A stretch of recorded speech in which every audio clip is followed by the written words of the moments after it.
yeah, how the hell did this happen? Let's see, I'll tell you.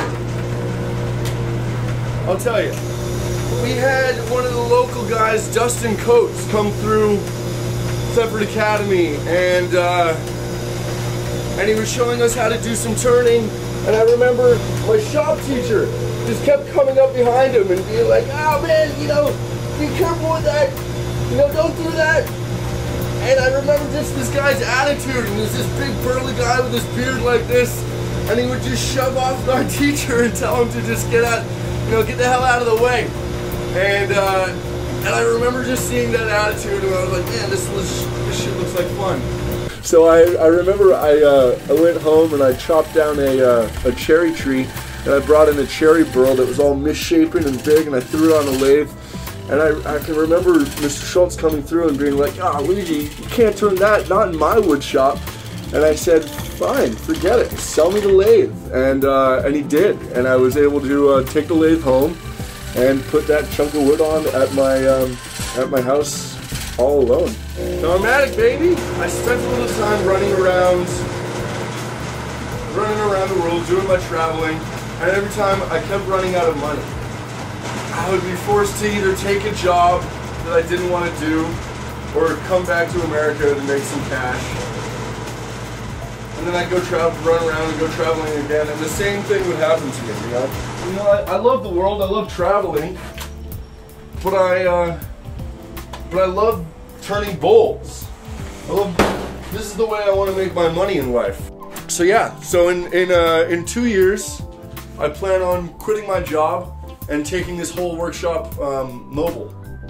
Well, I spend all day working, you know, on a Cadillac. My boss has a shop, and we've just got all the nicest toys in there. And then so it's kind of a thing to park your Cadillac after 8 hours of working and then come home and fire up, you know, your Pinto. I've had this thing since I was 16. I think I deserve an upgrade. I mean, people love this stuff. It's just I personally don't get all my kicks out of doing pieces this size. I want to do big stuff, and I'm gonna do big stuff. So everything you see here is just a small scale of what this is about to look like in about a month.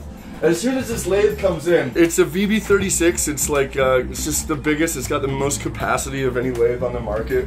It's gonna look really out of place in a spot like this because it's the nicest equipment that you can possibly buy. A lathe to match the size of my freaking ego. It's kind of wild.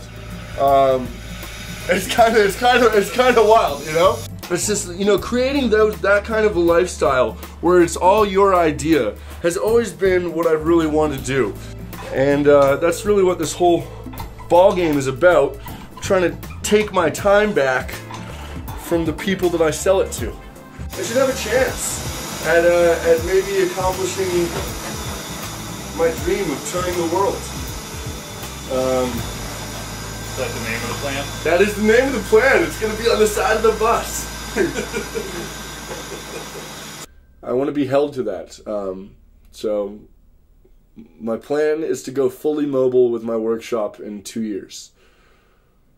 Period.